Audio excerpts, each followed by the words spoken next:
Salam sejahtera bagi kita semua. Berjumpa lagi dengan saya di channel Penabur Benih. Saudara yang dikasihi Tuhan, kita akan kembali mendengarkan kesaksian seorang murtadin, yaitu di mana Irma Oktariana ini menjadi percaya kepada Yesus Kristus sebagai Tuhan dan Juru Selamatnya secara pribadi, di mana ia masuk dalam room Edis TV dan dia menceritakan pengalamannya ketika ia memutuskan menjadi percaya Kristus. Ternyata banyak sekali mujizat yang terjadi dalam kehidupannya sehingga ia diubahkan oleh Tuhan untuk berbuah dan menjadi berkat bagi banyak orang. Karena itu mari kita mendengarkan kesaksian dari awal sampai akhir dan juga menjadi berkat bagi kita semua, bagaimana kita melihat cara Tuhan mengubah seseorang dari yang belum percaya menjadi percaya bahwa dia adalah Yesus, adalah Allah yang berkuasa baik di bumi maupun di sorga. Karena itu mari kita menyimak video kesaksian berikut ini. Oktari Sikumorang. Ini bukan Irma yang kemarin ya, ini Irma yang lain kayaknya. Ya, selamat malam Irma. Iya, selamat malam. Silakan Irma, nyalakan kamera. Muslim atau Kristen? Aku murtadin. Oke, silakan nyalakan kamera. Nggak boleh asal ngaku-ngaku loh Irma. Sebentar, dari nama-namanya, ini kayaknya dari Minangkabau ini. Betul apa tidak? Ayah aku Padang, Mama Betawi. Ayah Padang, Mama Betawi. Bisa ngomong Padang nggak? Nggak bisa karena udah lama di Jakarta. Oh, lama di Jakarta. Oke. Campuran Minang Betawi ya. Gini, Irma. Kamu mengaku sebagai murtadin. Tadinya dari Muslim kah? Aku dari Muslim seketurunan nenek moyang. Berapa tahun jadi Muslim?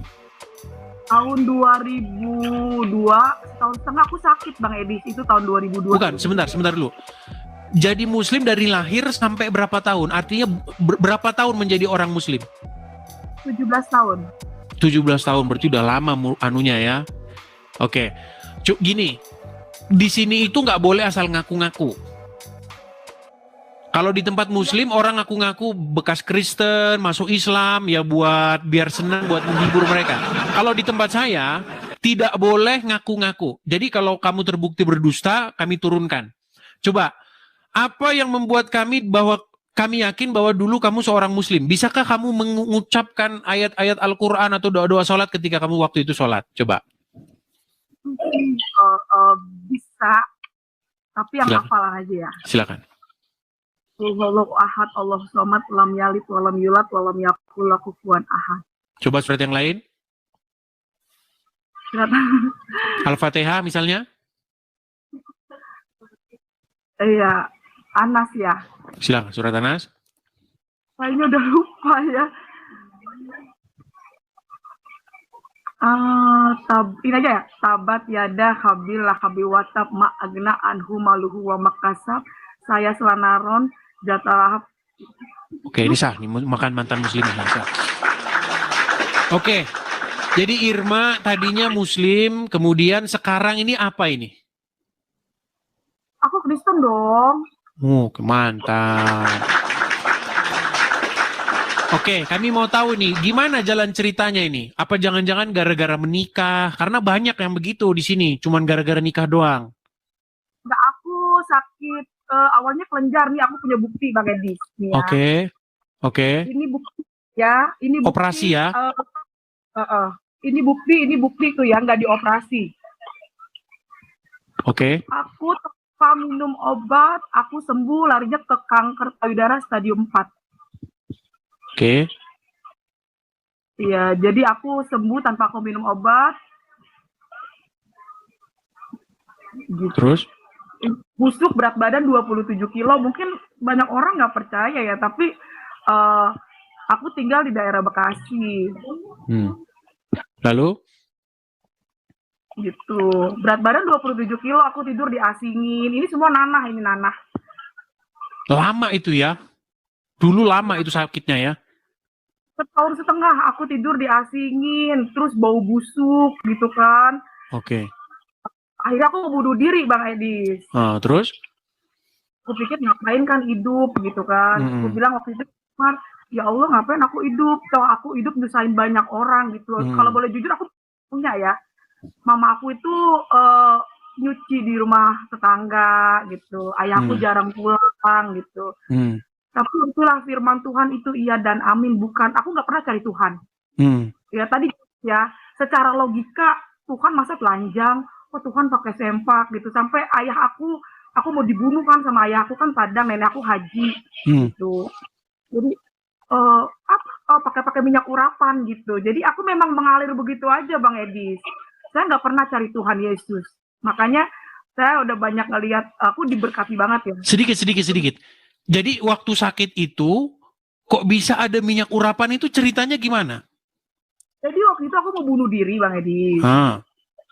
Iya, aku ngapain sih aku hidup? Orang semua pada tutup hidung karena bau gitu. Terus payudara aku tuh hancur. Payudara itu aku busuk, hancur gitu kan. Terus? Nah, aku mau bunuh diri ngambil kayak zaman dulu kan di tahun itu kayak ada baygon ya gitu kan. Begitu di dalam kamar terus ada yang ngusap kepala aku dan aku pikir kan setan dong.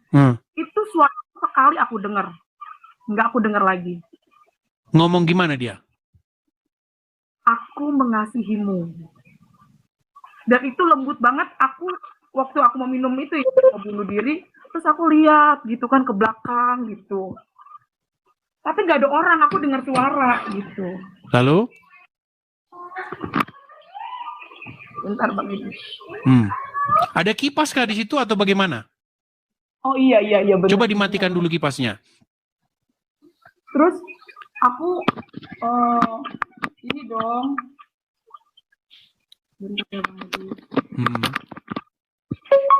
Terus aku keluar, aku teriak, Mama ada hantu, ada setan gitu kan. Di dalam kan gitu. Terus? Ada orang pindahan gitu. Tapi di dalam ada setan, Mak. Irma dipegang gitu. Terus? Gitu kan.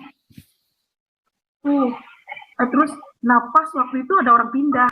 Dia orang Batak. Gitu. Jadi rumah sebelah aku itu rumah angker Bang Edis. Setiap orang ngontrak di situ ada yang kesurupan, apa gitu kan. Emang orang mana gitu. Itu orang Batak. Dia baru pindah setiap malam itu dengan aku nangis. Karena jam 2 malam kan aku nangis. Karena ngebet ini sakit banget. Sampai aku tidur diasingin, di ubin gitu. Bahkan aku setahun setengah gitu tidur di ubin. Kadang-kadang aku suka sedih ya ampun pengen tidur di tempat tidur gitu kan. Tapi mama semua udah berobat alternatif, ke dukun, kemana aja nggak sembuh-sembuh.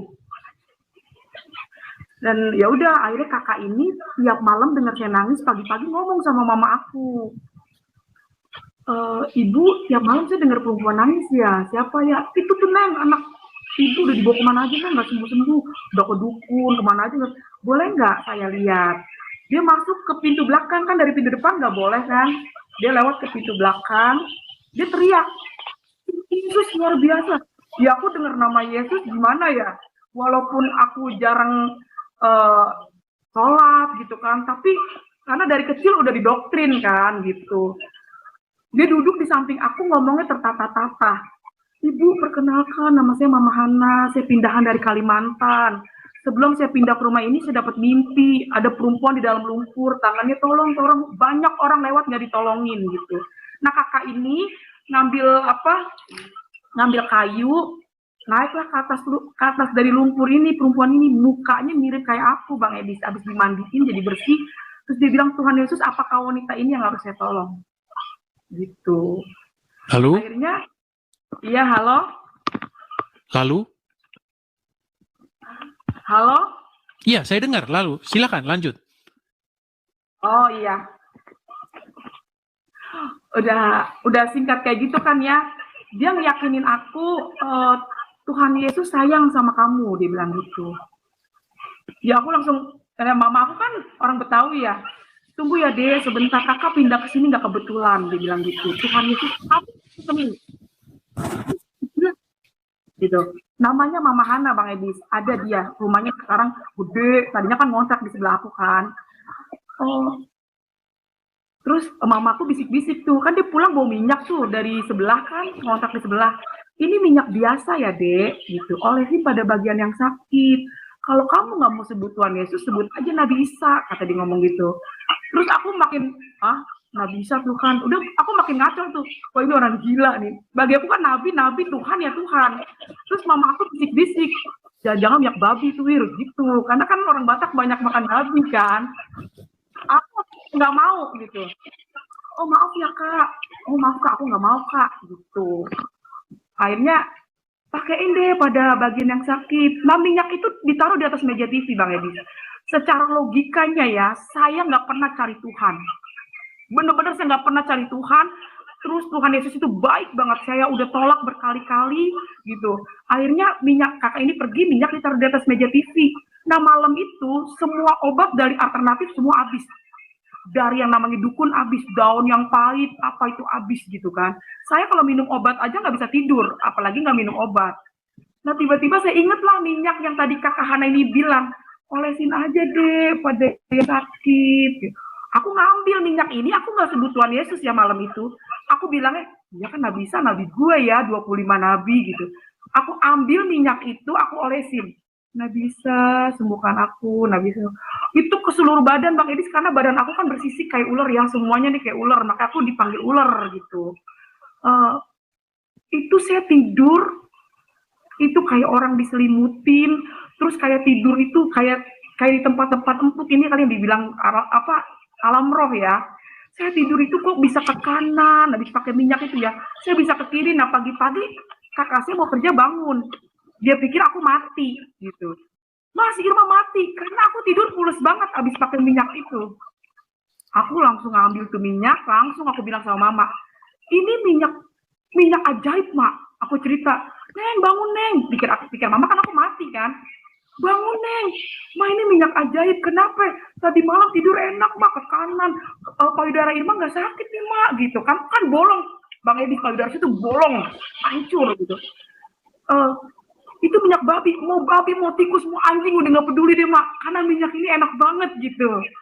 Karena kan tadinya saya takut itu minyak babi, minyak sihir, tapi pas aku ngerasain minyak itu tuh enak banget gitu. Jadi Mama Hana tuh ngajak aku tuh Bang Edi, ayo deh kita ke gereja. Oh saya tetap nggak mau gitu kan. Oh maaf kak, saya kalau ke gereja saya enggak, tapi kalau pakai minyak ini saya beli pun mau gitu. Akhirnya pas hari Minggu Mama Hana bilang, jalan-jalan yuk ke mall, gitu. Ke mall kak, gitu kan. Emang kakak nggak malu ya bawa saya? Saya ini jelek loh kak, saya busuk. Itu depan orang yang ngatain saya Bang Edis, makanya waktu itu saya mau bunuh diri. Saya kalau keluar rumah selalu dikatain, lu mau tau nggak cicir lepra? Tuh kayak badan lu tuh. Lu mau tau nggak cicir ular? Tuh kayak kulit lu tuh gitu. Jadi setiap saya keluar rumah saya selalu nangis. Makanya saya mau bunuh diri. Nah Mama Hana depan orang yang ngatain saya ini saya dipeluk. Kakak nggak malu ya bawa saya ke mall? Saya kan jelek kak. Kata siapa kamu jelek? Tuhan Yesus tuh sayang loh sama kamu. Kamu tuh cantik. Itu saya dipeluk loh Bang Edis. Dan saya percaya kalau bukan karena Tuhan Yesus di badannya dia nggak mungkin mau peluk saya. Karena ini nanah semua ini. Tuh ini anak semua nanah, ngecat semua nanah, gitu kan. Terus saya di situ mulai berpikir, orang ini siapa ya? Mama saya melahirkan saya aja nggak mau dekat-dekat saya. Gitu kan, kalau ngasih makanan aja tutup hidung karena bau ya. Saya nggak nyalain mereka karena memang bau. Nah, akhirnya ikutlah saya, karena saya pikir kan di mall itu tempat orang belanja, Bang Edis. Yang saya tahu gereja itu kayak ada tanda-tanda salib, ada tuh di Rawamangun tuh, di gedung-gedung gitu. Oh ya udah, akhirnya saya dikasih baju, dikasih celana, pergilah saya kan karena dia baru pindah. Dia nanya-nanya di angkot, ini alamat ini di mana ya, alamat ini. Aku udah curiga tuh, dia kok ada Tuhan Yesus, ini gambarnya gitu kan, lagi dibuletin. Kakak kita mau ke mall ya? Iya deh kita ke mall, kata gitu. Oh udahlah, nyampe lah di mall, naik angkot turun di mall, aku udah, aduh, seneng banget kan, ternyata ini mall gitu. Karena takut tuh dia lalu, nyampenya di lantai 2 itu ada bangku-bangku. Di situ aku istighfar. Yang aku inget, lu mati masuk neraka. Gitu. Aduh gereja nih, lu mati masuk neraka gitu kan. Aduh, kak aku mau pulang kak. Ayo deh, masuk, kata gitu kan, kata Mama Hana. Aku kalau itu Tuhan izinkan bener-bener ya, emang kalau Tuhan udah buka, nggak ada satu manusia pun dapat menutup, Bang Edi. Jadi kalau di saat itu aku bawa uang, biasanya kan mama aku tuh ngasih aku uang, Ir, mur, no, anak lu no, ada alternatif di lapangan, aku dikasih duit, goceng, no, dari ini dikasih bekal. Ini aku sama sekali nggak bawa uang, gitu kan. Kalaupun aku bawa uang, aku pulang. Aku ngeliatin pas aku mau keluar, ya ampun, jalan dari BCP ke Kalimalang itu ke Bojong Menteng itu jauh. Berat badan saya 27 kilo. Kalau saya jalan dari mall itu ke rumah aku, wah gue bisa pingsan, kasarnya gitu kan. Orang pada ngeliatin aku semua tuh Bang Edis, karena kulit aku kan ini bersisik ya, bersisik. Mau nggak mau saya masuk gereja, duduknya paling di depan. Saya duduk paling di depan, itu saya istighfar, saya baca ayat yang saya hafal aja kan, karena saya takut. Duduk, jadi sound itu di sebelah saya, gitu kan. Saya istighfar, saya takut masuk gereja, gitu saya komat kamit gitu. Dan pertama kali saya kenal pendeta itu Gilbert Lumoindo. Jadi saya nggak tahu ya kalau dia dia bilang Tuhan Yesus dekat kepada orang yang hancur hatinya. Sekalipun manusia memandang rupamu, engkau berharga di mata Tuhan. Gitu. Terus aku nangis tuh. Karena sound ini gede, aku istighfar terus. Jadi gedean sound di kuping saya gitu kan. Tuhan Yesus berfirman, marilah hai engkau yang letih lesu dan berbeban berat. Datanglah padaku, pakailah kuk yang kupasang ini karena ku ini ringan dan lemah lembut. Hai kamu yang membawa beban sakit penyakit, datanglah pada Yesus. Ini siapa ya gitu. Oleh karena bilur-bilurnya di kayu salib, kamu sudah sembuh. Aku langsung gini, Yesus itu siapa ya? Itu semua yang saya baca itu hilang. Salam kiri kanan Anda. Ya aku sih bukan ini ya. Itu orang-orang Kristen ya. Maksudnya bening-bening gitu ya, cakep-cakep gitu. Bukannya saya ngatain orang-orang di rumah, bukan. Itu saya disalin gitu ya. Saya disalin gitu. Salam kiri kanan Anda, setahun setengah Bang Edi, saya nggak pernah yang namanya joget-joget lagi sakit. Saya selalu minta mati aja gitu, aduh saya nyusahin banget emak gitu, dengan saya mati gitu ya namanya sakit. Ini semenjak saya masuk gereja, hari itu saya masuk di gereja, itu bener-bener ya, roh itu bener-bener, salam, sayang, disayang gitu, aku disayang Tuhan gitu kan. Aku langsung enak banget ya di gereja gitu. Langsung ngerasa ya itulah Bang Edi, setan itu musuhnya anak-anak Tuhan. Jadi lalu kesembuhan itu gimana ceritanya dapatnya? Iya, aku sembuh. Memang banyak sih Bang Edi ceritanya, karena aku pulang dari gereja, ayahku kan orang lapangan ya Bang Edi, gitu. Dia pulang nanya ke mama, memang kemana si Irma? Ayahku Padang tapi lahir di Medan Bang Edi. Kemana si Irma? Hari-hari Minggu keadaan aku sakit gitu kan, otomatis dia pasti mikir tetangga orang Batak yang ngajak. Wah, dia langsung berpikir lah, dia pulang di tangannya di pintu ya, secara manusia Bang Edis kadang didorong-dorong, enggak, dia ada Tuhan Yesus. Tetap aja saya takut karena ayah saya galak Bang Edis. Dia fanatik minta ampun, ayah saya tuh fanatik banget ya. Ayah dia nggak apa-apa, aduh ada ayah Kak, aduh Tuhan Yesus. Tetap aja hati saya takut. Nyampe lah saya di rumah, dia langsung saya duduk, itu tanpa saya bercerita sama ayah saya untuk menjelaskan saya nggak pernah cari Tuhan, saya nggak pengen ke gereja gitu, tapi ayah saya dari gereja, dia langsung tahu. Alamak, anakku gereja, alamak, sakit kau, mati kau, kata gitu. Lebih kau mati kau, bawa pakaian kau, pergi kau dari sini, kata ayahku. Iya, Kristen itu katanya. Apa kayu bakarnya api neraka katanya. Tuhan itu nggak beranak katanya, nggak punya bapak, nggak punya emak, katanya gitu kan. Secara logika Bang Edi, saya nggak pernah buka Injil. Takut dong, udah sakit mati masuk neraka. Nggak penyakit kau. Iya ya, udah. Aku mau ngejelasin gitu. Gini loh ya, aku tuh nggak pernah cari Tuhan, tapi setelah di gereja itu enak, tapi itu nggak dikasih kesempatan sama ayahku. Akhirnya takut dong Bang Edi, saya pulangin lah pagi-paginya, karena Mama Hana ini udah diserang sama sepupu mama aku. Terus Irma ikut ke gereja. Waktu aku sakit setahun setengah, itu nggak ada ramenya sama sekali. Gitu. itu nggak rame kayak begitu gitu kan. Tapi kok semenjak Mama Hana itu datang, aku seneng, kok jadi ramenya udah kayak apa tahu gitu. Nah akhirnya Mama Hana ini pipi ditendang Bang Edi. Wah, ngomong-ngomong kasar, lu bawa ponakan gue lu ya, lu pergi lu, karena yang punya kontrakan itu sepupu mama aku. Oh, oke. Dia minta diusir kan sama sepupu mama aku. Terus aku bilang lah, jangan gituin Mama Hana ini orang baik. Udah aku tinggalkan tuh Bang Edi, nyampe di rumah itu guru ngaji itu dikelilingin aku sama guru ngaji. Irma lihat tuh payudara lu, iya, lu masuk gereja, lu mati masuk neraka lu. Dibaca-bacain lah tuh air, aku disuruh minum. Karena aku takut dong Bang Edi, karena aku nggak pernah buka Injil di situ. Oke. Jadi selalu logika yang dibilang tuh logika. Iya, ini iya. Akhirnya malamnya aku nih lemah Bang Edi. Kayaknya udah capek ya denger ini ditendang pintunya, kasihan. Jadi aku kepikiran gitu kan. Malamnya itu aku pikir lah, oh iya ya, gue nanti kayaknya gue mau mati nih. Saya ambil Bang Edis, abis saya sholat, ya, saya minta wudu, saya sholat, saya minta ampun. Saya minta ampun karena waktu ke gereja udah pakai minyak, katanya minyak sihir, heboh lah di situ, di rumah aku itu katanya minyak sihir. Gitu. Abis sholat, saya minta ampun, saya ambil baskom Bang Edis. Karena saya pikir, wah gue besok mati nih, gitu. Saya ambil baskom, saya pikir, oh iya sorga itu kan dibuat lapak kaki ibu. Mungkin kalau gue sampai nyuci kaki mama, ada kesempatan gue masuk surga, karena badan udah lemes banget Bang Edi. Gitu. Ini mah cuci. Enggak Neng, mau udah ikhlas, kata mama saya. Ma ikhlas Neng, katanya. Kakak saya juga ngeliatin gue mau ngebekasin gitu kan. Sampai saya cuci itu kaki mama saya minum airnya Bang Edi. Itu saya minum, malamnya itu kan saya udah tinggalin tuh, minyak itu saya tinggalin. Saya udah nggak mau ikut-ikut gereja gitu kan. Itu malamnya itu saya dikasih mimpi. Habis saya sholat loh.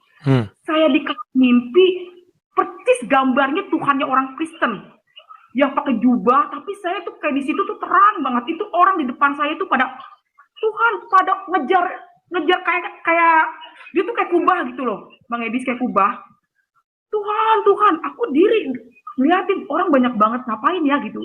Tuhan, terus saya ngeliat ke atas itu terang gitu kayak cahaya ya. Terus berjubah gitu, aku akan kembali menjemput orang yang percaya dan yakin kepadaku. Aku bangun Bang Edis.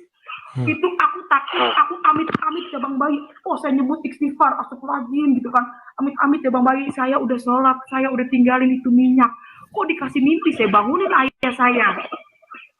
Ya bangun ya, kenapa kau? Irma kan udah tinggalin minyak ya, udah sholat. Irma tadi malam mimpi Tuhan Yesus. Itulah kau tidur gak baca doa, pasang aja togel, kata ayah begitu kan. Oh, aku mikir, oh iya juga ya, aku tidur gak baca doa. Malam kedua, saya tidur baca doa Bang. Bismika ma'ayaw, bismika amut, amin. Saya tidur baca doa, saking takut saya dimimpin Tuhan Yesus. Malam kedua, itu payudara saya kan bolong ya. Jadi baju itu nempel sama daging, Bang Edis. Dagingnya itu kan keluar. Nah itu darah itu gak berhenti. Itu saya ingat jam 2, jam setengah 3. Saya udah gak bisa ngomong, saya ambil emuk, saya lempar kepala ayah saya. Mama saya bangun, ayah saya bangun. Malah ayah saya mau ke lemari. Apalah dosa awak, sampai anak gadis awak punya penyakit besar kayak gini. Mama saya udah ya Allah katanya, kalau mau diambil ambil aja, saya ikhlas gitu, jangan disiksa kayak gini gitu kan. Itu darah ngucur, semakin saya tarik baju, itu daging sama baju kan keringnya. Jadi itu keluar darah itu banyak banget, dikumpulin sama mama saya, itu baju digunting. Pagi-pagi saya dioper ke puskesmas. Nyampenya di puskesmas, selama saya sakit saya nggak pernah ke puskesmas karena puskesmas depan mata Bang Edi. Saya malah perginya ke alternatif, yang ngantri, yang suntik, sakit panjang banget gitu kan. Waktu keluar darah, mau nggak mau saya digotonglah ke puskesmas. Nyampenya di puskesmas, mama saya diomelin. Ibu, anak begini tuh baru dibawa ke rumah sakit. Saya dibikin rujukan di rumah sakit umum bulan-bulan, gitu kan. Disitulah saya divonis. anak ibu kena kanker payudara stadium 4. Ini harus diangkat karena virus, harus dioper lagi ke selitih Darmais karena alatnya lengkap. Itu pun harus dikemo gitu kan. Apa sih namanya? Ngilangin virus-virusnya gitu kan. Di situ saya nggak mau, Bang. Mendingan saya mati, Mak. Biayanya itu tahun 2003 5 juta udah pakai surat miskin, Bang Edis. Itu mama saya ke kelurahan, udah ke mana, biayanya itu 5 juta. Saya bilang, Ma, nggak apa-apa. Sakit ya, Neng. Saya kalau ingat-ingat nangis dah. Iya. Irma mati aja, mah, nggak usah berobat-berobat. Nyampenya saya pulang, besokannya saya harus butuh alkohol dong, Bang Edi. Pergilah saya ke puskesmas. Hari kedua, ternyata saya ketemu orang yang pertama itu, dia bidan, namanya Bu Foni. Ibu sini deh, saya mau ngomong 4 mata. Kenapa ya, Bu? Saya mau ngomong 4 mata. Saya diajak ke ruangan gigi sama mama saya. Saya diri lah sama ini. Kenapa ya, Bu? Dia pegang, kan kalau orang puskesmas ada kantongnya 2 tuh, Bang Edis, di kanan kiri ya. Itu dia pegang-pegang kantong. Ibu, kemarin saya terbayang-bayang anak ibu. Itulah baik luar biasanya Tuhan ya. Dahsyatnya Tuhan Yesus loh, Bang Edis. Ya, sampai dua orang yang berbeda gitu kan. Itu bener-bener Tuhan jamah. Waktu hari pertama kan saya digotong-gotong, dia ingat saya gitu. Kemarin saya terbayang-bayang anak ibu gitu. Dia mau ngomong takut-takut, Bang Edis. Ibu kenal nggak Nabi Isa? Gitu. Wah, aku langsung bilang, kita pegangan sama mama. Ma, jajan orang Kristen nih, Ma. Gitu. Jajan orang Kristen nih. Ya kan? Dia ngeluarin minyak, Bang Edis. Kayak tempatnya baby oil. Ibu, ini minyak urapan. Terus aku bilang gini, aduh, gara-gara minyak itu rame kan di rumah saya. Gara-gara minyak itu aku ditendang, Bang Edi, sama ayah aku. Ditunjang aku sama ayah aku sampai mental. Ditendang itu minyak. Kok minyak itu ketemu lagi ya? Mama aku, puji Tuhannya, langsung dibukakan hikmatnya, Bang Edi. Jujur ya, Neng. Kita ini bukan ke pendeta. Kita ini ke rumah sakit. Lah bukan dikasih obat, malah ketemu lagi tuh minyak, kata mama saya. Jujur ya, sembuh ya pakai minyak itu. Ya ampun, Ma, itu minyak enak banget, Ma. Semua obat kalah. Kan aku yang rasain sakit, Bang Edi. Ya kan? Semua obat kalah, Ma. Itu minyak enak banget. Lah, Neng, tuh pakai dan minyak kalau emang lu sembuh, Ma. Gitu. Emang jodoh lu kali itu minyak, Neng. Gitu. Tenang aja, Ma. Selesai sembuh, tuh Ima tinggalin. Kata saya tuh, niatnya udah jelek, Bang Edi. Kalau sembuh, Ima tinggalin, Ma. Akhirnya singkat cerita, saya pergilah ibadah. Diajak nih sama dia. Janjian. Itu saya masuk gereja yang sama, Bang Edi. Di situ kan gereja banyak di Bekasi. Kok saya masuk ke tempat yang kemarin Mama Hana itu bawa saya. Saya di situ kebingung-bingung dan saya ngomong, maaf ya Bu, ini minyak babi ya? Oh bukan, ini minyak biasa Irma, tapi didoakan dalam nama Tuhan Yesus. Akhirnya saya pergilah ke bawah, dibeliinlah minyak itu yang paling gede. Itu saya ambil dengan tangan saya sendiri, kan saya acak itu minyak. Ya kan, ambil, saya lihat depan mata saya sendiri itu minyak, didoain hamba Tuhan dalam nama Tuhan Yesus, penyakit sembuh gitu kan. Kamu olesin ya, masukin ke dalam tubuh gitu kan, karena penyakit dalam kan, Bang Edis. Jadi ditetesin dalam tubuh supaya minyak urapannya masuk. Nah, aku pulang, aku diajak ke Gramedia. Nyampenya di Gramedia, aku disuruh bawa Injil. Aku langsung, aduh, mau gue taruh di mana nih? Ini orang nggak tahu ya, gue fanatik gitu kan. Akhirnya, karena orang ini baik ya, aku taruhlah Alkitab itu di dalam tas. Itu semenjak diangkut, kayak itu, aduh, gue buang, jangan nih, gue buang, tapi tuh ngempet aja gitu tangan aku ya. Nyampe lah aku sampai rumah, Alkitab itu aku taruh di bawah baju. Aku taruh di bawah baju, mamaku kan nanya, udah pulang, Neng? Iya, Mak. Nih, Irma, Mak, dibeli minyak urapan. Aku cerita sama Mama. Dan ini Mas sudah dimasukin ke dalam mulut. Saking aku mau sembuh, Bang Edis. 1 gelas itu aku minum. Ya. Karena kalau orang sehat kan, ya itulah pilihan ya, Bang Edis ya. Aku datang sama orang. Akhirnya aku minum itu 1 gelas, Bang Edis. Udah duduk aku di tempat tidur ya kan. Aku setahun setengah aku nggak pernah mandi Bang Edis, karena kan kalau kena air perih ya. Iya. Tapi kata hamba Tuhan itu tetesin aja, nggak apa-apa mandi gitu di air dalam nama Tuhan Yesus gitu. Gitu. Terus aku mandi tuh Bang Edis, aku mandi. Ya kan, aku mandi, aku tetesin di bak gitu kan pakai minyak urapan. Aku nggak tahu kalau rambut aku tuh nggak tahu panjang banget gitu kan. Nah, akhirnya aku duduk di tempat tidur, kok aku penasaran ya gitu. Nabi Isa itu siapa ya? Gitu. Sebagai orang Muslim, aku penasaran, malu gitu. Dua orang Kristen ngomong Nabi Isa. Aku penasaran dong. Dan semenjak kalau aku ngaji gitu kan, yang aku ini cuma hafalan doang gitu. Tapi artinya aku nggak tahu. Akhirnya ambillah ada Alkitab, Al-Quran ada terjemahannya. Aku ambil Al-Quran, aku ambil Alkitab. Agama ada 5. Ya. Saya nggak pernah cari Tuhan. Saya nggak bilang Tuhan Yesus. Saya nggak bilang Allah, enggak. Saya bilang, saya angkat itu dua-duanya. Tuhan pencipta bumi dan langit.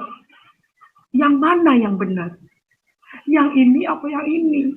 Aku nggak mau kenal Injil. Aku udah tinggalin ini Injil gitu. Bahkan aku takut. Tapi kok ketemu lagi gitu. Aku mulai buka.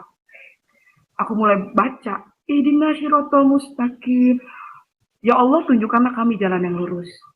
Aku buka Alkitab. Akulah jalan, kebenaran, dan hidup. Tiada yang datang kepada Bapa kalau tidak melalui aku.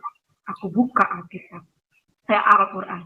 Dia mengakui Taurat, Zabur, Injil, terakhir Quran. Ya kan? Aku buka kan Alkitab. Firmanku tidak berubah dulu, sekarang, sampai selama-lamanya. Saya komplain dong. Kalau emang ini nggak berubah, kenapa ada Quran? Pas aku baca, ya, jikalau kamu takut tidak adil pada istrimu, walaupun di saat itu aku masih gadis, ya, aku jelek banget Bang Edi, jelek banget. Ya sekarang gue agak cakep-cakep banget ya, puji Tuhan dah begini mah, udah punya anak 4 Bang Edi saya. Aku bukan Al-Quran, ya. Jikalau kamu takut tidak adil pada istrimu, nikahkanlah 1, 2, 3, selebihnya bawahnya aku baca budak-budak. Aku buka Alkitab, Bang Edi, waspadalah akan nabi palsu menyamar seperti domba. Enggak taunya dia serigala. Dari buahnya kamu bisa melihat. Oke, sebentar, agak saya potong sedikit supaya nanti aman-aman saja. Begini, karena nanti banyak banyak marah tuh di bawah, ya kan? Yang di bawah nanti di mana yang rumahnya? Cari rumahnya. Jangan. Situ yang di situ stop dulu. Cuman untuk mempersingkat waktu. Lalu kesembuhan itu akhirnya bagaimana terjadi? Iya, kesembuhan itu ya karena aku belajar. Ya itu tadi pas aku habis belajar, semua aku temukan yang paling aku yakin Yesus adalah Tuhan. Rasul Paulus bilang, sia-sia iman orang Kristen kalau Yesus nggak bangkit.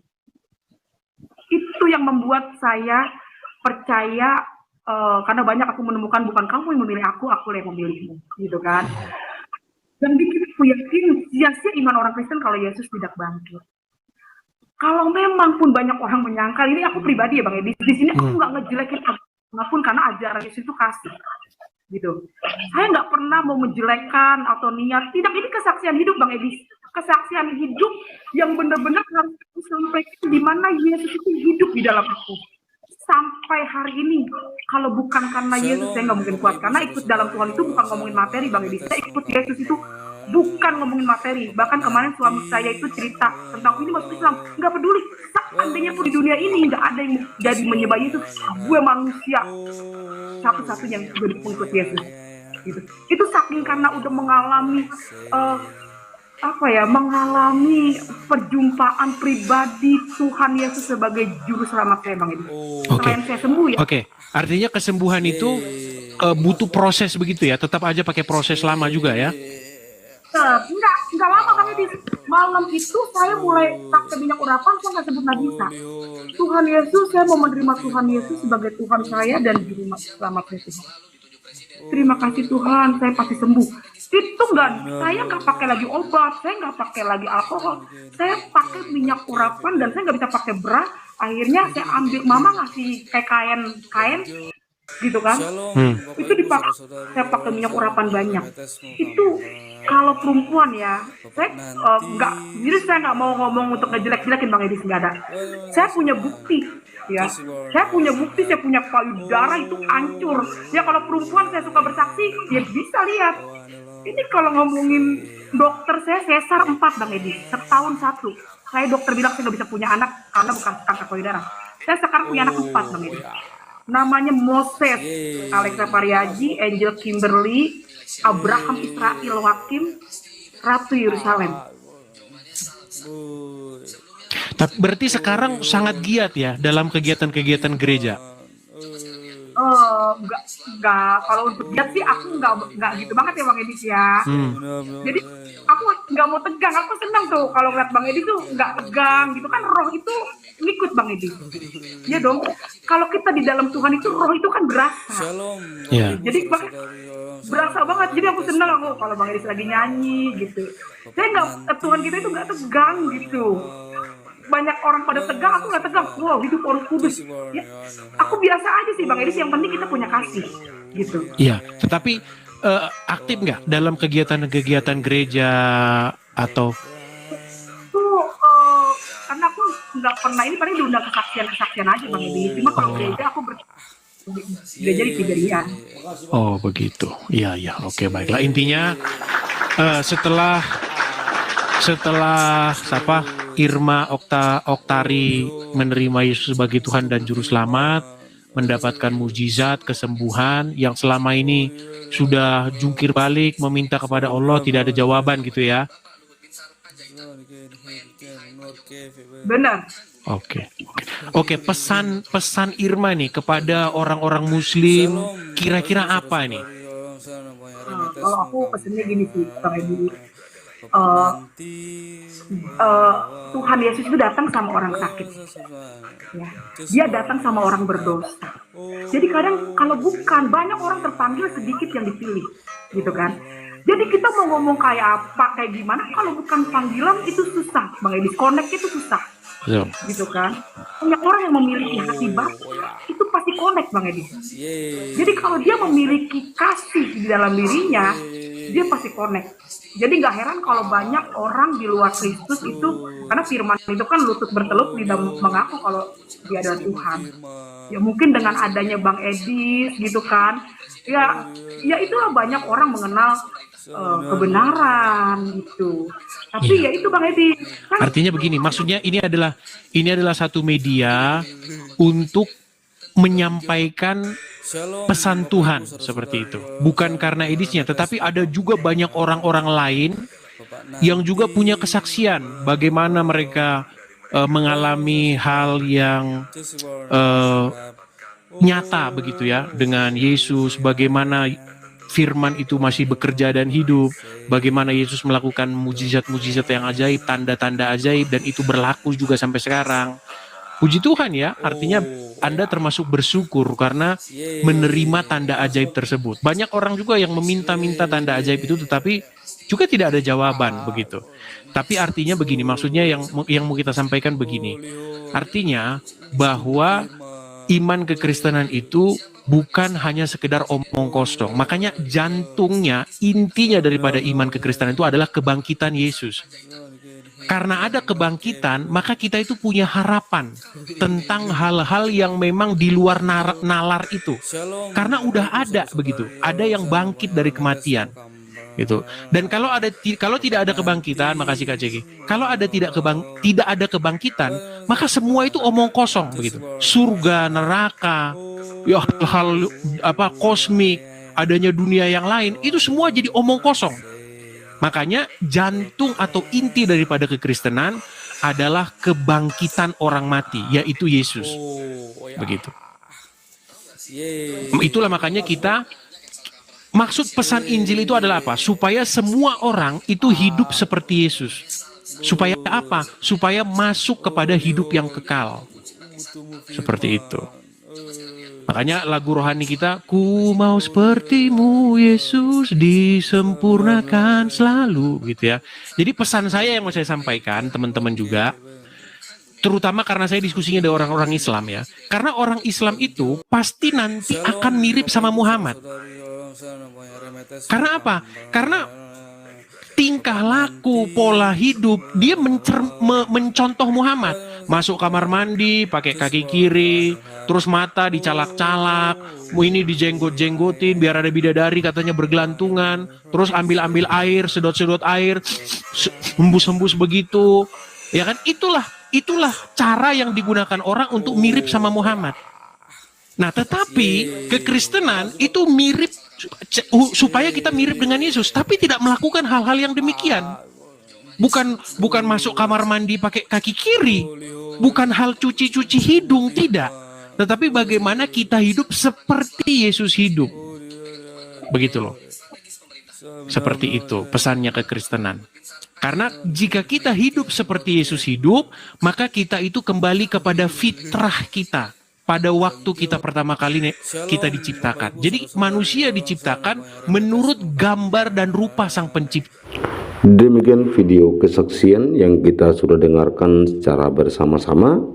Kesaksian ini yang sangat luar biasa sekali, di mana ia menyampaikan pengalaman spiritualnya bersama dengan Kristus, dan ia mengalami perubahan yang luar biasa. Orang yang sakit disembuhkan melalui kuasa darah Tuhan kita Yesus Kristus. Makanya jangan sampai terlambat ketika kita percaya kepadanya, karena dia adalah Allah yang berkuasa baik di bumi maupun di sorga. Dan dia juga adalah Allah yang tidak bisa dibatasi oleh ruang dan waktu, apalagi dibatasi oleh manusia. Apa yang Tuhan pikirkan tidak sama dengan apa yang manusia pikirkan. Karena itu saudara yang dikasih Tuhan, ia selalu menyatakan dirinya. Itu bukti kasih Allah, bahwa ia adalah Allah yang hidup, Allah yang selalu menyatakan kemuliaannya bagi orang yang mau percaya dengan sungguh-sungguh dan takut akan Dia. Lukas pasal 18 ayat 15 sampai 17 mengatakan demikian. Lembaga Alkitab Indonesia memberikan satu judul, Yesus memberkati anak-anak. Maka datanglah orang-orang membawa anak-anaknya yang kecil kepada Yesus, supaya ia menjamah mereka. Melihat itu, murid-muridnya memarahi orang-orang itu. Tetapi Yesus memanggil mereka dan berkata, biarkanlah anak-anak itu datang kepadaku, dan janganlah kamu menghalang-halangi mereka. Sebab orang-orang yang seperti itulah yang empunya kerajaan Allah. Aku berkata kepadamu, sesungguhnya barang siapa tidak menyambut kerajaan Allah seperti seorang anak kecil, ia tidak akan masuk ke dalamnya. Demikian firman Tuhan, saudara yang dikasih Tuhan. Sebenarnya yang menjadi pertanyaan kita dan menjadi topik dalam perenungan firman Tuhan ini adalah, ada apa dengan anak kecil? Seorang ibu menggendong anak kecil naik bis pulang ke rumah. Ketika kernet menghitung penumpang, ia berkata, anaknya dipangku saja ya bu, bebas tiket. Umumnya anak kecil sering dianggap lemah, belum mengerti apa-apa, masih bergantung pada orang tua, belum dianggap penting dalam lingkungan sosial, bahkan kehadirannya tidak dihitung. Ketika orang-orang membawa anak-anak kecil kepada Tuhan Yesus, murid-muridnya memarahi orang-orang itu. Alasannya, Yesus sudah lelah karena sepanjang hari berjalan dan mengajar tentang kerajaan Allah. Sedangkan anak-anak itu berjumlah belumlah mengerti tentang pengajaran Yesus. Biarlah nanti orang dewasa yang mengajarkannya kepada anak-anak mereka masing-masing. Tidak harus Yesus yang turun tangan mengajarkan anak-anak kecil. Sekarang jangan halangi Yesus dalam perjalanannya. Melihat perbuatan murid-muridnya itu, Yesus memanggil orang-orang yang membawa anak-anak itu dan berkata, biarkanlah anak-anak itu datang kepadaku, dan jangan halang-halangi mereka. Sebab orang-orang seperti inilah yang memiliki kerajaan Allah. Sepertinya Yesus tidak mengindahkan perbuatan murid-muridnya. Dia mengajar dengan menyuruh orang-orang itu membawa anak-anak kepadanya. Lalu Yesus berkata kepada murid-muridnya, siapa saja yang tidak menyambut kerajaan Allah seperti seorang anak kecil, ia tidak akan masuk ke dalamnya. Bagi Yesus, anak-anak itu sangat berharga, bukan penghalang untuk menyatakan kerajaan Allah. Mereka berhak mendapatkan berkat Yesus dan harap dihitung keberadaannya. Ada dua anggapan orang dewasa terhadap anak-anak, menganggap penting dan menganggap tidak penting.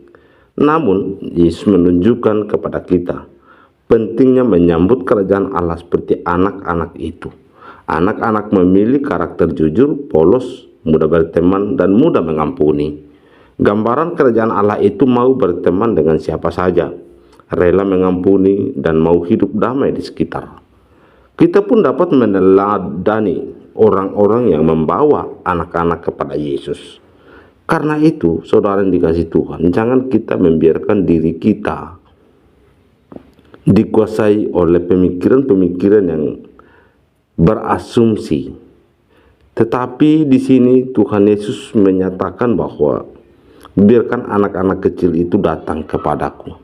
Dan itu lebih menekankan ayat 17 bahwa aku berkata kepadamu, sesungguhnya barang siapa menyambut kerajaan Allah seperti seorang anak kecil, ia tidak akan masuk ke dalamnya. Jadi apapun itu, anak kecil tetap berharga di mata Tuhan. Demikian dengan orang yang baru percaya kepada Kristus Yesus. Mereka seperti bayi yang masih membutuhkan susu yang murni. Mereka masih membutuhkan makanan rohani yang memang benar-benar makanan rohani tersebut adalah firman Tuhan, di mana mereka makan seperti bubur yang masih belum keras.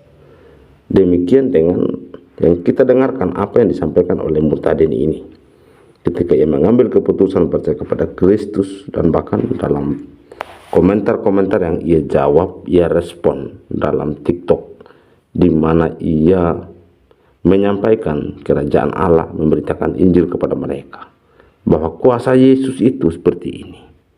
Allah yang kita sembah di dalam Yesus adalah Allah yang berkuasa. Itulah yang menjadi tujuan dia menyampaikan kesaksian ini, melalui ada orang yang komentar yang mengarah kepada hal yang negatif, tetapi dia memberkati mereka. Maka dari itu ia yakin dan percaya bahwa Kristus adalah Allah yang mengampuni, Allah yang mengasihi. Maka ia juga menerapkan kasih itu kepada orang-orang yang memang meresponi kesaksian dia dengan cara yang negatif, dan bahkan mereka punya motivasi yang salah terhadap apa yang ia sampaikan. Karena itu saudara dikasih Tuhan, mari kita terus bersaksi kepada siapapun dan dimanapun, supaya Injil dapat diberitakan dan Tuhan Yesus dipermuliakan.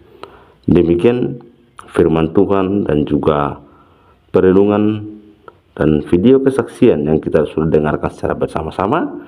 Semoga ini boleh menjadi berkat, dan Tuhan kita Yesus Kristus semakin dimuliakan dan diagungkan, karena dia adalah Allah yang layak disembah, dipuja. Dialah pencipta langit dan bumi serta segala isinya. Tuhan Yesus memberkati. Shalom.